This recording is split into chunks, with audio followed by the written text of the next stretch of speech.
Good afternoon. Welcome to the quarterly speaker series for the Environmental Action Team. My name is Wendy Stephenson, co-chair of the Environmental Action Team. We'll have some folks coming in as we get started here. Today, Heather Trim is our speaker. She has been the executive director of Zero Waste Washington since 2016. Before that, she was active in zero waste issues, including helping lead the Seattle Bag Campaign and getting the ban on styrofoam serviceware passed. Previously, Heather was the director of science and policy at Futurewise, focusing on habitat, shoreline, stormwater, and other land use issues. Heather earned a BS in geology from Yale University and a PhD from UCLA in geochemistry. Heather will talk about the Recycling Reform Act, also known as the RAP Act, which was signed into law in May 2025, as well as other zero waste initiatives. So Heather unfortunately has to join us on Zoom today, but we'll hear her and then we can ask her questions throughout or after the program. Thank you. Great. Well, thank you so much, Wendy. And Wendy and I go way, way back, back when she lived in Bellingham and had little kids. So it's been a while, but I love Wendy. And we've had, I haven't seen her in a while, though. So let me share my screen. If you can just let me know if this is sharing correctly, just a sec here. I'm also going to turn off my video to conserve. I'll turn it back on for Q&A, but I'm going to turn it off just to conserve. Let's see, slideshow from current slide. Okay, is that showing properly? Is that looking good for everybody? Okay, great. Yes. Okay, cool. Okay, great. Okay, well, hello, everyone. I am, again, Heather Trim with Zero Waste Washington. And if you're not familiar with who we are a statewide nonprofit. Very small, but we have lots and lots of partners, and that's how we get things done. We're aiming to make trash obsolete. And the strategies we use primarily is to help get laws passed in Olympia, but also at the county and city level, and a little bit at the federal level. We do research projects and we do community-based pilot projects. And when you think of zero waste, you may not realize that it's actually a very large arena of topics, everything from reuse and repair in the top right, plastic pollution, toxic chemicals in products, recycling, and then the top left-hand photo, those are cell phones.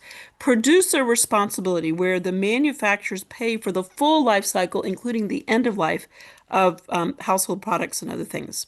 So an example of producer responsibility is a law that was spearheaded by Representative Strom Peterson, and it passed after 10 years with a ton of work at the county level, with a lot of partners, again, all of these. In 2018, it was the first in the nation, and that program ended up starting during COVID. We weren't really sure that it would. The way that you can return your leftover drugs that you have in your home or other places, businesses, is by going to MedProject and Googling, and then you'll find the locations, which are sheriff's offices, the pharmacies, and hospitals, pharmacies within hospitals. And just to show you that photo there, the blue box is the kiosk where you can put your leftover medication.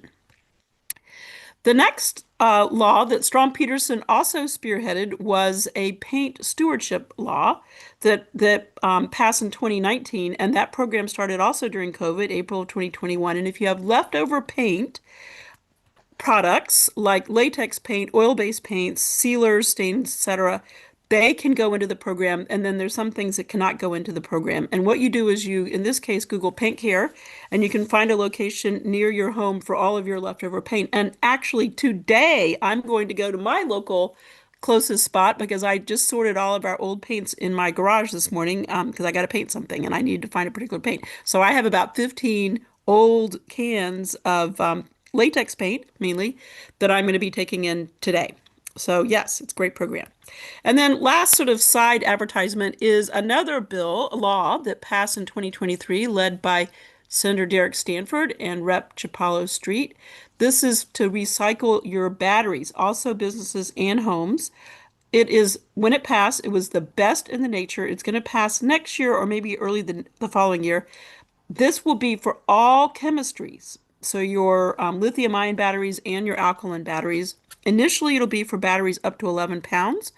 After 2 years, it'll enlarge to include medium-sized batteries, which are 11 to 25 pounds.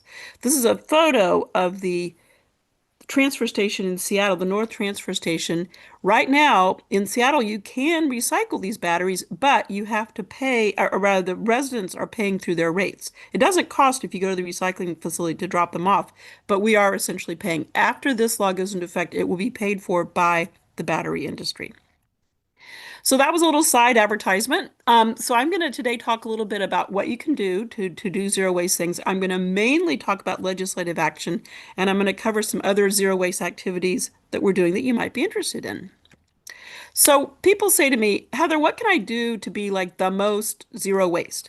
And the number one thing that I tell people is just don't buy it in the first place. If you can borrow it from your friend or your neighbor or family member, or get a little more life out of it, like your cell phone, get it to last another year, or repair things, then you are majorly removing the greenhouse gas impact and resource impact of the making of that item in the first place, and the extraction from the whatever resource it is, like for example, if it's mining metals, and the transportation to where you get it. So all of that is the big impact. Your usage is way small compared to that. So the more you can have things last longer, the better, or borrow. Then, secondly, is if you can bring your own mug, bring your own water bottle, bring your own bag, etc. Again, a big impact, a positive impact. And then finally, for things that you do need to recycle, please recycle carefully. So, for example, please do not put styrofoam in your curbside bin. The reason is styrofoam will crunch up in the truck. So the truck crushes things by about 30% as it's going around town. And that all those little bits of styrofoam get all over everything else and make them less valuable, less easy to recycle. The other thing that you should not put in your curbside bin is film. So that would be film bags, chip bags, film covering over your paper towels, anything like that. And the reason is because in the recycling facility, there's equipment that is sorting paper from everything else. And it's these big rollers, these big metal rollers. And the plastic film catches and wraps on those bars that are rotating around. And then for 1 hour out of every 8-hour shift, they have to close down the entire recycling facility. And then the workers have to go in with saws and drills. This stuff gets tightly round, so tightly wound it's like concrete. They have to cut this off. So it's a concern in terms of cost, an hour down every day, but also the worker safety. The other thing is, we're really talking more and more about clothing. There's such a big impact from so much fast fashion and just so much overdoing of clothing. In other words, too much in our lives. One thing on the left is if you can have your clothes last longer, use cold water, use less detergent, and just you only need a little bit of detergent per load, and hang dry as much as possible. You can make your clothes last longer. And the photo on the right is a photo from Chile up in the mountains showing mostly North American textiles and fabrics and fast fashion that are being dumped there. There's just too much. They can't take it. And even Goodwill and other thrift shops, they only can get about 20 to 30% of what is brought into them on the floor. There's just so much. And then finally, just there's more and more data that's come out about plastic in our bodies, human bodies. We already had some pretty good data about plastic in wildlife, and now we're seeing more and more about microplastics and then nanoplastics, which are even smaller, that they're finding in the body and having impacts in the body. This is a researcher from University of New Mexico, and this just came out in February about finding the little teeny particles of plastic in people's brains. So this is very real, and more has come out about this in the last few years. This is just a summary from an article that they found that the microplastic levels in the brain have grown by roughly 50% over 8 years. And that matches kind of the increase in plastic production in our culture. They had some brains that had been preserved, so they tested those, and then they tested more recent brains. So, Wendy asked me to mainly talk about the legislative work that we do. And this is not 2025. This photo is January of 2024. You may remember this when you had a big freeze.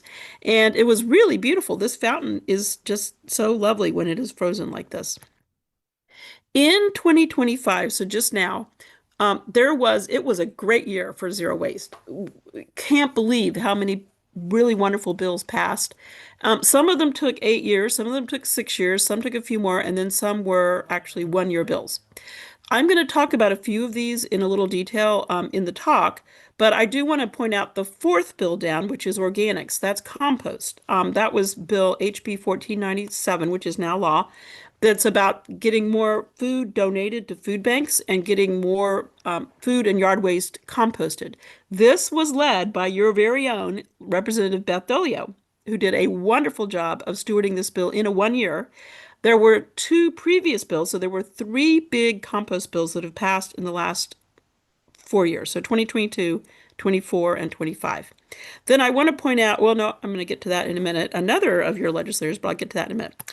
Okay, so how do we know if we are succeeding? We are very lucky that the Department of Ecology does an incredibly detailed waste characterization study every 5 years.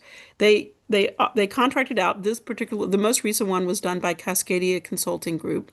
And what they're doing is they're looking at what is going to the landfill, not what's going to recycling or composting. And unfortunately, what is still going to the landfill and then our incinerator in Spokane. This is a graph from that report, and it's showing you across the bottom the tons of material per year going to the landfill and incinerator, and then the material types are on the left. You'll see that organic material, that's food and yard waste, is the heaviest and largest load going to the landfill. But the second and third highest levels are the packaging and products, which are the top there. Those are mostly plastic and they're very lightweight. So these are very, very large volumes, even though it only says 20%. When you go to a when you go on a landfill tour, which by the way, we occasionally offer landfill tours, so keep an eye out for that. All you see is plastic. It's just everywhere, and it's so lightweight. So this is our goalpost of what we're trying to get reduced. All these things that are going to the landfill. So the big bill that passed this year after 6 years, which Wendy mentioned in her intro, is the Recycling Reform Act. And these are the two Liz's, Senator Liz Lovelet and Representative Liz Berry, at a press event that was January 16th. We used a recycling bin as the podium, a cleaned up one, I should say.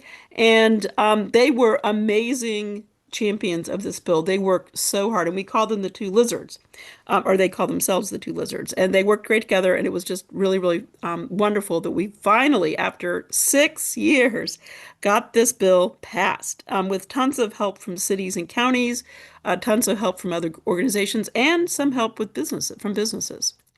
What is it? So I'll first tell you a little bit of the history. The history is that this policy, which is where the manufacturers pay for the end of life of the recycling, pay for recycling basically, have been in place in Europe since the early 90s and in Canada for over 10 years, and now has come to the United States. So you can see that Maine was the first state, then Oregon, then Colorado, then California, then Minnesota, and then only a week or two before us, Maryland, and then Washington. We were hoping to beat them.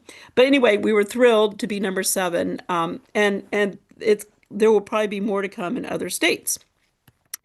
So the way it works is the manufacturers, the brands, are responsible for the full life cycle of the material that they're putting in the market. So this is packaging, like things you have wrapping around your, say, toilet paper, the packaging, and paper products. Not in this case toilet paper. Toilet paper is exempt because sanitary things are exempt.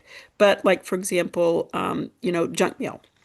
And in our law, it's not that they're going to pay 100%, they're going to pay 90%. We tried to get 100%, but in the end, the negotiation got it down to 90%. So 90% of the cost of recycling for you will be paid for by the brands. The other benefits of this, and I'm sorry this looks a little blurry, is that right now across the state, there are many locations that don't have curbside access to curbside recycling. You can see the Puget Sound region, including Olympia, do have 100% access to recycling, but 11 counties have no access at all, no curbside access at all.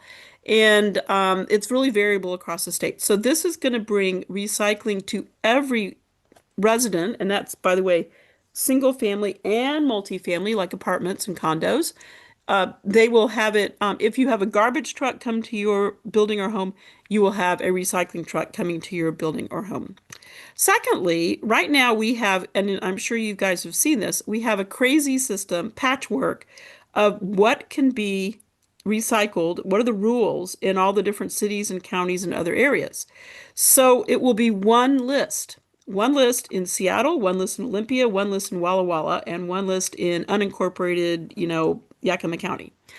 It's been real challenge because if people work in one location or go to school in one location and live in another place, it's very confusing. And furthermore, nothing will be able to be on the list unless it is actually able to be recycled, and it will be transparent about where things are being recycled. So this is a really big deal. And then, as I was just mentioning, there's a lot of distrust in the recycling system. This is going to ensure responsible recycling and transparency about where materials are going and what's happening to them. So it's going to help restore the faith in recycling. Now, this is a very busy slide, so I'm not expecting you at all to look at it. The only reason I'm showing you this is to give you a sense of all the steps that are going to have to happen in order to get this implemented and the date that it's going to be implemented. So the date of implementation is January 1, 2030. And the reason why it is 4 years from now is because there's a whole lot of effort that's going to be needed to figure out how many new trucks need to be purchased, how many recycling facilities might need to be built. Right now we have 7, or do they need to be expanded or upgraded? And then we need to have uniform education across the state, all those brochures and things, etc. So it's a lot of work that's going to be between now and January 1 of 2030 when it will go into effect. And when you do a big system changing bill like this is kind of expected, but people are like, wait, it's not going to go into effect next year. No, it's not going to effect next year. Here is the bill signing back in May, and that's the governor with children and many children of the people who worked on it. You can see me. I don't know if you know what I look like, but you can see Rep. Delio to the right there, and then you can see to his left, from our view, Rep. Liz Berry, and then of course a bunch of kids of the various folks who worked on the bill. So it was a very, very exciting day. Then another big bill that passed this legislative session into law was led by Senator Derek Stanford, and particularly by Rep. Mia Gregerson on the right. She worked so hard on this bill for 8 years, and it finally passed. So this is going to make it so that for any electronic device that you have, everything from a cell phone to a laptop to a computer to a appliance in your home, except for video games and a few other things, the manufacturers will provide the parts, the specialized tools, and the specifications, so the diagrams, so that you can repair things. It'll be provided to the public, and it will be provided to the independent repair shops at cost. So right now, when you need to get your laptop fixed, for example, you usually are going to go down the street to your local repair shop.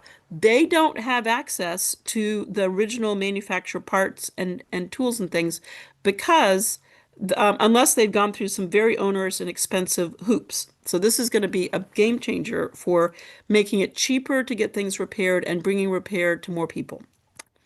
That bill took 8 years. this other bill, which was very exciting, only took 1 year, again, primarily led by Rep. Mia Gregerson, but it was actually the Senate version that passed, led by Drew Hansen, who's on Bainbridge. And his constituent, Marcia, who is in the lower left-hand photo, is a wheelchair advocate who I got to know and who was amazing as an advocate for this bill. She helped organize a lot of wheelchair advocates, and this is her on a day that she was testifying. The photo on the right is a volunteer event of a guy named Matt who's helping replace or fix a wheel. The repairs that we're talking about are very simple repairs, things like a fan belt or a cord or a on-off switch that costs $2.30 that sometimes and often the wheelchair users have to wait for a long time, up to 2 months, before they can get that part. And by the way, I should specify, these are motorized wheelchairs and motorized mobility devices. It's your lifeblood. If you can't get around in your motorized wheelchair, going to work, going to school, getting around your community, getting around your home, it is an incredibly important thing. And Marcia was amazing. And here is wheelchair advocates on a day, which you'll recognize the cherry trees and the time of year, when it was in committee. And we did a visibility event, and then we went into the hearing room, and there's Rep. Gregerson in the back, standing with wheelchair advocates and caregivers, and they had to take out the first 2 rows of chairs, and they had all the wheelchair users were looking the legislators in the eye. It was very effective, and it was really, really a wonderful day. We didn't know if it would pass, but in the end, it did pass. It was opposed by the medical industry, I should say, and in the end, it passed. And it was a very fun day when the governor signed that bill. All right, so those were just a couple of highlights from 2025. I am happy to talk about any of these others, and we can bring this slide back. It was, like I said, a banner year for zero waste bills. However, this coming year is going to be a lot tougher because of the state budget crisis, the cuts from the federal government, and other things. So it's not going to be so easy, but we are teeing up bills for 2026. And here is a snapshot of some of those bills that are being teed up. One is textile recycling, so having manufacturers pay for the end of life of the fast fashion and other textiles, including sheets and curtains, so textiles, and then also including apparel, things like shoes and purses and things like that. The second bill, mattress recycling, again, a producer responsibility bill. Mattresses are a major problem going to our landfill. They're big and they are almost entirely recyclable. They should not be going to the landfill. And just last Thursday, your very own Representative Lisa Parsley agreed to be the sponsor of this bill in the House. So that was very exciting. So that's your very own. Plastic bag ban, which Rep. Dolio is working on. That's plastic bags at checkout. Post-consumer recycled content so that we can make new things out of the old stuff, add value to the recycling stream. That's being led by Rep. Berry. EV batteries. So we have a big problem with the critical minerals in those large batteries that are part of electronic vehicles. That's being led by Rep. Chapalo Street. Bottle bill, which we've been working on for several years, and now it's going to be a big year for that, and that's being led by Rep. Monica Stonier from Vancouver and Senator June Robinson from, oh gosh, I'm not sure where she's from. Then some other bills, which I'm happy to also talk about. So it's a lot of bills that are being teed up right now. Again, we're expecting a little bit of a tougher year, but it's good to get the bills going, and you never know what might be able to go through, especially if we can keep it low cost to the state. Okay, oh, yes. I'll get to Q&A in a second, I guess. So we're doing some other zero waste action. We are doing events where we're swapping out products that have toxic chemicals in them and giving community members non-toxic versions of those. This example here is PFAS, which is the Teflon chemical, or it's called the Forever chemical. It's basically when you have non-stick cookware and it has PFAS or PFOA in it. But also, I used to spray, Scotchgard on all our furniture as soon as we bought it, all of our upholstered furniture. So I breathed a bunch of this stuff. It's now, you will not find that on the market anymore. And then also, for example, water repellent clothing. So we're doing swap out events. And this past summer, we did testing of some pilot swap out events. So this was with our partner, New Americans Alliance for Policy and Research, NAAPR, who the staff work with recent refugees from Somalia, Iraq, Syria, and Afghanistan. And so we did 4 different events for 4 different communities. And so we were swapping out plastic, black plastic, and other plastic utensils. That's the bottom left. For wood or stainless utensils, we did fry pans. So stainless steel without a PFAS coating. It was a different coating. And wooden cutting boards for plastic cutting boards. Get rid of those microplastics that people have. So another activity we've done this past year is working on farm waste. There's a lot of plastic waste at farms, and we did some pilot projects.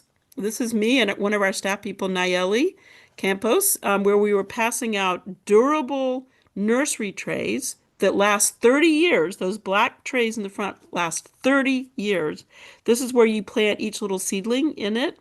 Versus the scrawny, thin plastic ones that last a year, maybe 2, and then are not able to be easily recycled.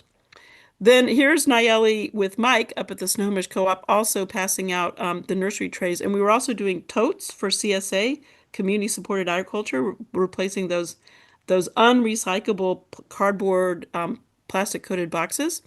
And Mike loved it so much that he said he was going to start stocking these in his store. He didn't even know about them and was not even stocking them at the Snohomish Co-op.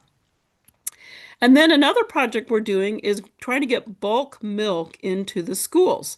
The situation is that right now most schools have milk cartons, and these milk cartons are fundamentally not recyclable in our system. They might take them, but they're not necessarily recycling them, and they probably aren't recycling them. And there's a lot of milk waste as well, and the milk doesn't taste as good if it's in the cartons. The milk out of the dispensers is much, much tastier. Here's a photo from the Auburn School District, and this is their lunch trash can. The bulk of the waste in their trash can is the milk cartons and to some degree juice cartons. And we're actually working on juice as well. And then just as a side note, an awful lot of the food that the kids are served in a lot of our schools is actually wrapped in plastic and in a plastic container, a black boat in this case, that come from a central kitchen. And then these are being prepped to go into an oven. So they're heating up the food in an oven. This is not great from a health perspective because the toxic chemicals are able to migrate into food, especially when you heat it up. Now, one of the things we're doing with the milk project is and you can see that there's a milk on the note on the floor there. We did, with the kids, are doing milk audits and juice audits to see how much, before we put in the milk dispenser, waste there is, and then do before and after. So we've added a very large curricular element to this. Here's some more kids, and you can see the kids created this. They created that sign, the life of a milk carton. This is not us. So these are middle school students who've really used it as the teachers and the students have used it as a wonderful curriculum, STEM, math, science project for them. Here is a milk dispenser that we provided to a Federal Way school. This was the week before Labor Day. So this is just before Labor Day when school was going to start the day after Labor Day. And here is our consultant, Tom French, who was training the staff how to do the bulk milk. Okay, so that's that. And then the last thing I want to talk about, and then I'll be done, Wendy, if you're keeping time there, is construction and demolition waste. And actually, this is a photo I took of the building that got torn down to make the new Senate building. So I took this several sessions back. That was the demolition going on of the new Senate building there in Olympia. And the problem we have is that construction and demolition, or as it's abbreviated, C&D, is over 30% of the load to the landfill when you look at you add it all up. And it's stuff that a lot of it is stuff that could be recycled. So, or repurposed. So we are working on a research project right now with the idea of getting to legislation in a few years. All right, so thank you all very, very much. If you'd like to join our email list, I do not put you on there unless you affirmatively want to be on it. We only send about 4 emails a year with 4 newsletters and a couple other emails. So we keep our email load extremely low because I hate getting spammed. So let me stop sharing, and then Wendy, do we have some time for some questions? Sure do. Okay, great. So what I'm going to do here is I will pass around a piece of paper, and if people want to be on your list, I can get you those emails. That might Great. work. And then let's take some questions. And Heather, it's really good to see you. Ah, good to see you. All right. Questions from the audience. Well, I Okay. do see one question that's in chat. I can go ahead and answer that.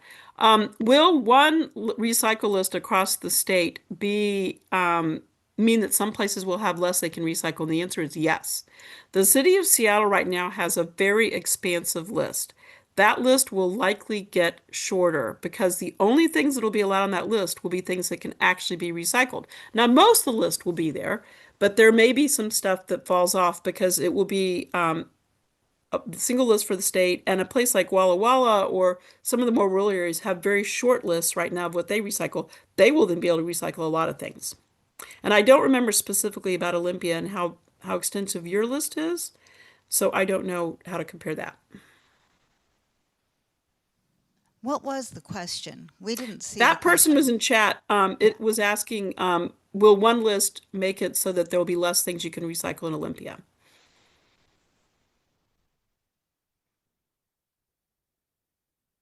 I'll go with Holly's second question. With severe state budget shortfalls, are you expecting delays for implementation of some of these things? Not the Recycling Reform Act, because the staff there is proceeding apace right now because the manufacturers are going to be paying the state's costs very soon. In fact, I think like very soon. Anyway, and that's the way the producer responsibility laws work, is that not only are they paying for the, say, recycling of these materials, they're also fully 100% paying the state costs. And in the case of that bill, all state costs, all departments, because it doesn't just touch on ecology, it touches on a couple other departments, and all departments will be fully paid. Well, first a question. Thank you very much. This is great. I didn't even realize about. I knew when the Maine Act passed. I didn't realize it had been kind of replicated in Washington. So that's fantastic. I was just curious, and this is maybe tangential, but what's like the life cycle of like landscape fabric? Does it just disintegrate and go into the ground? Well, very funny because I was out weeding this morning trying to get the last weeding in before the rain. It depends on the fabric, but most landscape fabric does not decay. In fact, I was digging up something that was put in 2009 by we had someone come in and do some landscaping, and I'm now kind of redoing it. It was still there in the same shape that it was in when it was there, put in 2009.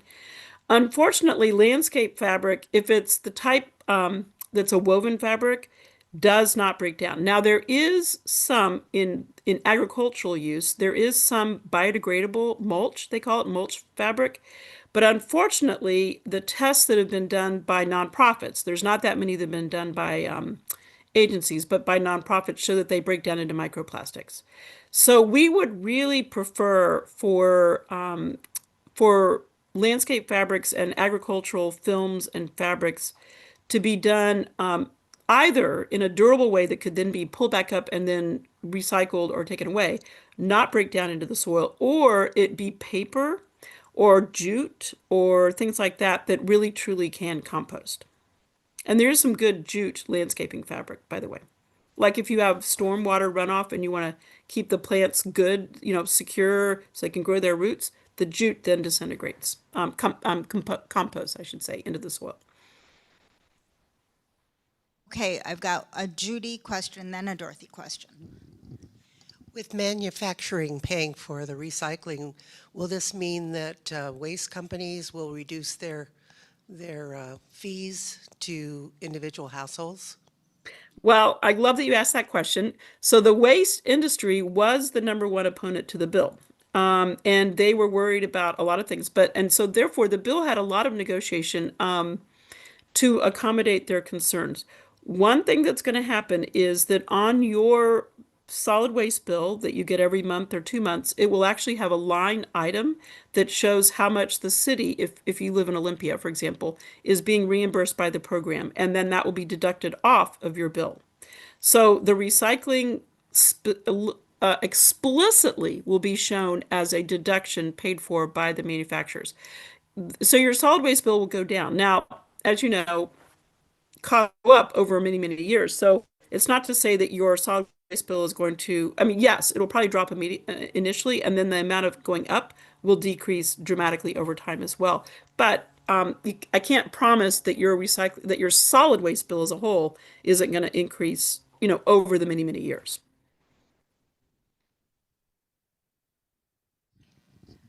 One of the things I just learned this week was that we don't pay for recycling in Olympia. We get a bill for trash, but not for recycling. So I don't understand how money the manufacturers are putting in ends up getting distributed to all these different government entities, how that thing works. And I'm so glad you asked that question. Yeah. Let me explain. Right now, the city of Olympia and many other, this is a standard, are paying a contract, in your case, you have your own trucks, but you're paying a set rate for your entire solid waste costs. So that includes any organics pickup, unless you have to charge separate for that, recycling and garbage. It is all put into one bill. So they don't break out recycling so you can't see it, but they still have to pay for the truck to come around. So the cost is still there. But what they did is to encourage people to use recycling. For many years, for many cities, they have not broken it out as a separate cost. But there are absolutely trucks coming around. So now it will have to be shown to you more explicitly what the costs are for your solid waste components. So your garbage, they may or may not lump in organics. They probably won't. They'll probably have compost separate from garbage. And now the recycling will be shown to you separately. Because at least the reimbursement for the recycling part will be shown to you. So there's a lot of, and I'm not trying to say Olympia is not transparent, because I think you guys actually have a great solid waste staff, but there's a lot of lack of transparency, both to the public about what you're paying for and what specifically it is, and also the Department of Ecology staff has not had a good look at the costs either. This is all going to become way more transparent. Hi, I have a question that comes from a place of ignorance, but one of my pet peeves is in the spring driving by the home improvement stores and seeing pallets full of bags full of dirt with the whole pallet wrapped in plastic. And I'm wondering if it just seems crazy to me when you can go to a garden center and get bulk dirt or have it delivered, and so much plastic to come home and put in your garden to grow vegetables. I'm wondering if that falls under any of the initiatives you've been talking about or laws with full life cycle responsibility or anything else. Yeah. So some of that eventually would be construction demolition if it's that type of material. And pesticides and herbicides and things like that are exempt. The reason those are, and I'll answer your direct question in a minute, but the reason why the pesticides and toxic chemical items are exempt is because we don't want those recycled back into plastic resin that we might use for food grade. So we don't want people to be putting pesticide containers in your recycle bin. You should be taking those to your local hazardous waste collection location, or even, I hate to say it, putting it in the landfill. Please don't put toxic things in your recycle bin, because that's just going to make its way into ultimately little beads that then get made, little resin beads that get made into new things. But your bigger question, which is, so the law applies to consumer products. So anything that you bring home from, say, Home Depot would be covered unless it's one of the few exempt things, like I just mentioned, the pesticides. And so there's now going to be a big incentive to the manufacturers to have two things. One, less packaging, because they pay per pound for the amount of packaging they sell into Washington State. So less that they sell in, the better. And things that are more recyclable will also be cheaper for them. They're going to have to pay a premium, which is called eco-modulation, if there's things that are difficult to recycle. And right now, those plastic film bags are not recyclable in our system. So, so there's an incentive, double incentive for the manufacturers to make things easier and better for you. That is great. I have a question. Is the bottle bill for glass bottles? Yeah. So the bottle bill, I didn't really talk about the bottle bill, but I'm very excited about it.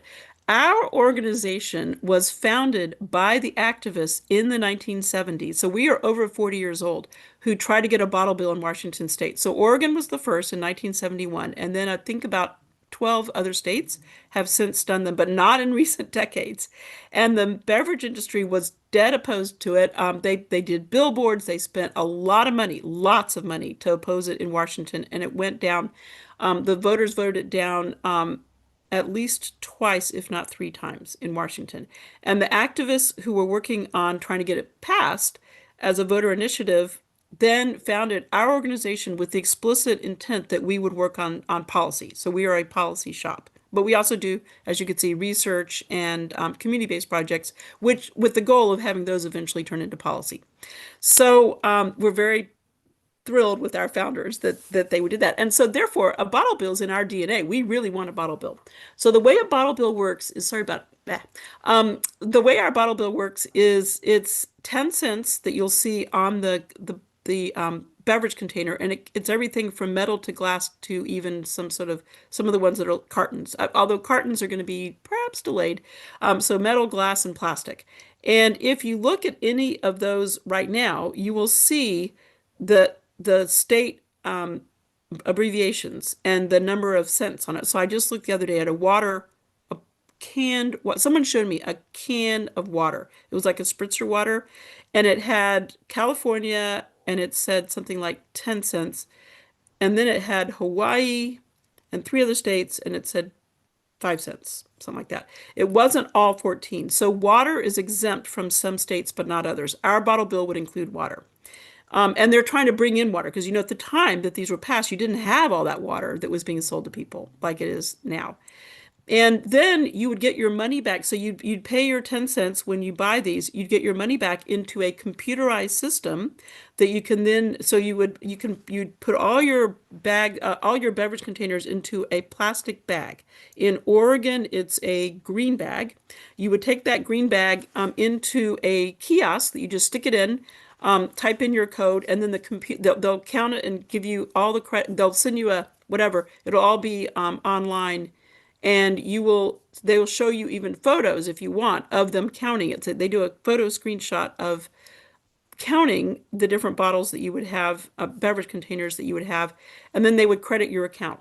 And that money can either you can have it come back to you as cash, or you can have it be going to your favorite charity. It could be your church, for example. You could designate the money going to your church, or you could designate the money going to, for example, a college fund for your grandkid or your kid. So that's the way it works in Oregon, and that's the idea to have it here. Or if you want the cash back immediately, you can also do cash back immediately. So that's how the system will work. And then you're going to say, what about that green plastic bag? Well, that green plastic bag, you'd get credit for that too. So in Oregon, it costs something like $2.99 for a box of 10 of those at the grocery stores.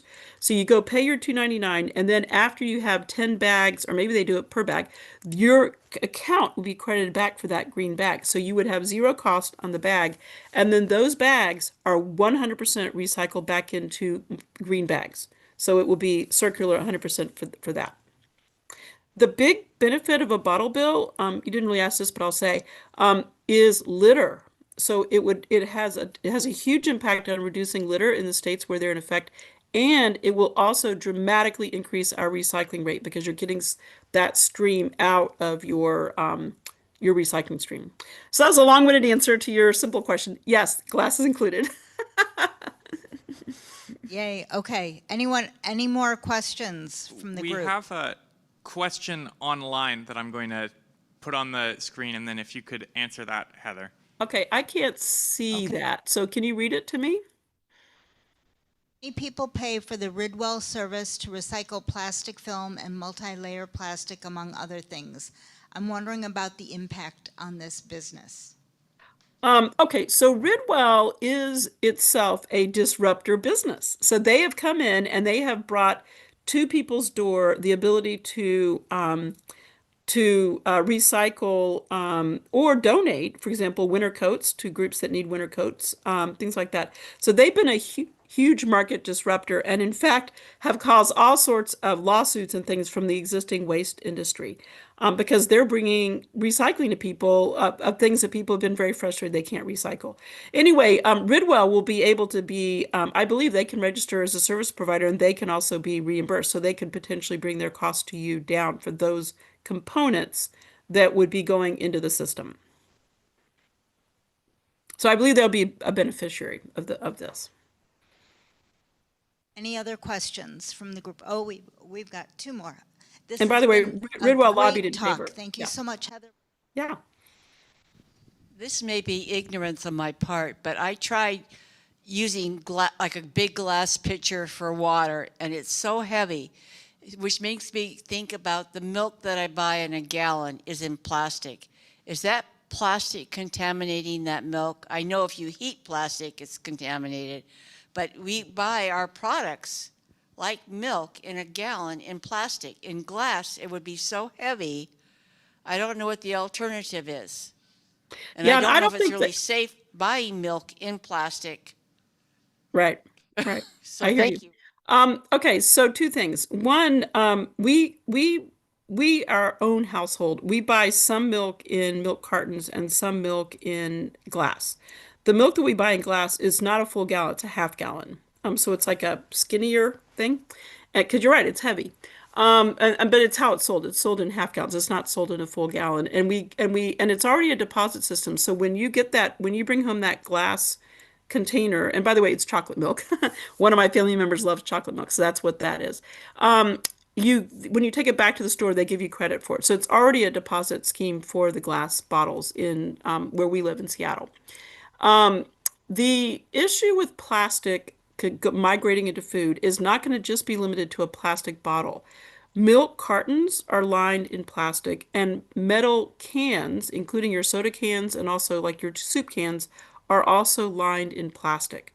So it's very difficult to get away from plastic. And there's more and more research showing that there is migration of the chemicals in the plastic or microplastics and nanoplastics coming from that plastic into your food or into your beverage. So what I generally recommend to people is two things, because we're still in a little bit of a transition of learning more and more about this issue, is try to reduce your use of plastic to the extent that you can, okay? Because it's very difficult to fully reduce it. If at all possible, try to transfer things into glass and store your leftover food in glass because it's the actual contact that's the issue, right? So store it in glass. Do not microwave in plastic ever. Do not do that. Do not heat up in plastic ever. Pop it into a glass thing or something like that before you, Trader Joe's has these delicious enchiladas. I just pop them right into a glass casserole thing and it goes nicely into the oven or the microwave. I attended a researcher on this several years ago, 10 years ago, and someone in the audience said, so what do you do? You're a plastics researcher. What do you do to minimize your contact of your food with plastic? And he said, well, the things I just said. So try as much as possible to buy things not in plastic. But he said where it's the most or the least impactful is in the freezer. The kinetics slow down the molecules. And so if you store things in your freezer in plastic, that's the most okay place to store them. And he, of course, reiterated, don't microwave, don't heat things up in plastic. So we're in a transition. There's a thing called paperization. So a lot of the major brands are paperizing their packaging for us, the consumers, because of all the negative PR and all the science articles that are coming out about the impacts of plastics, both the chemicals in the plastic and the micro and nanoplastics that are coming off. So there's no perfect answer, but you can try to minimize.